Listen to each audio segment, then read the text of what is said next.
So as we get involved in the City of Ale Festival, perhaps trying some new beers, I bet not many of you have ever wondered where one of the most important ingredients of that beer came from. Well, it is actually, in fact, from this tiny little North Norfolk village of Great Ryborough. So we've come down to find out more about the process.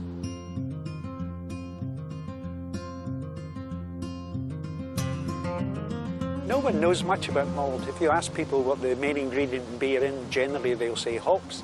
Hops are a flavour characteristic, but malt is the soul of beer. That's where the alcohol comes from, where the real depth of sweetness and flavour comes from. We've been here since 1870.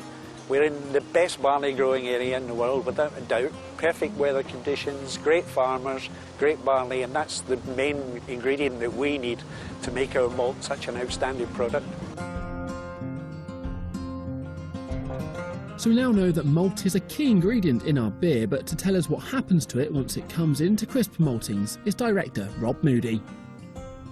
The basic malting process is 3 stages. The first one is steeping, which is soaking the barley in water. Okay.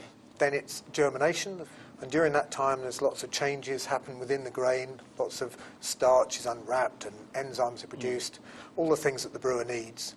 So at the end of that germination process, we then kiln dry it, and we're back with something that again looks like barley, but this time inside is all the nutrients, all the starch, all the enzymes that the brewer or the distiller needs to make beer or whiskey. But here behind us is the traditional process where guys still to this day walk up and down moving the malt. Yeah, this is the traditional way of making malt, which goes back centuries. There are only 4 floor maltings left running in the UK. This is one of them. And here the barley is put out on the floors to germinate, and it's turned over all by hand using traditional rakes and shovels. And with the growth in craft brewing, the demand for floor malting is growing enormously as well. People like to see handcrafted tradition in a way of making malt. Is it all right if I have a go at it? Absolutely, yeah. We'll get you turning a piece of malt. Right, let's give it a go. So this is almost like the modern equivalent of crushing grapes, isn't it? It's quite hard, actually. So that's the process the malt takes, but before it can make its way to our local breweries, it has to go through quality control. So I headed into the lab to take a closer look at the finished article. Right, Rob, so right here we have the finished article, correct? Yeah, this is the vast majority of malt that is used for a brew. Yeah. Is going to be base malt, be it lager malt or ale malt. There's lots of different types of that. And then we can eat this, can't we? Absolutely, so yeah. If you have a taste of that.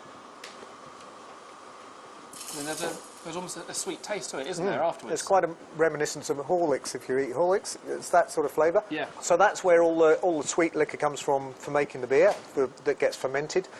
But that malt can be further processed into coloured malts. Yes. And roasted and that's where to give them a much darker colour. So this one here is quite bitter, isn't it? It's quite strong. Yeah.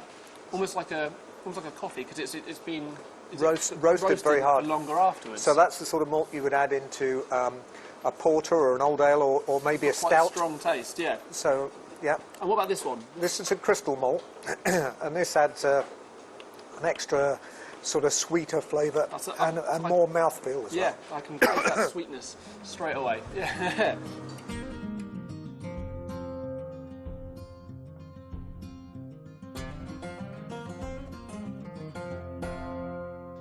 Right, so I've spent the day down at Crisp Malting finding out all about how it comes from the Norfolk fields into our pints. Now, I think it is only fair to say that I get to taste what I've seen today. Oh, that's lovely. I can really taste the malt.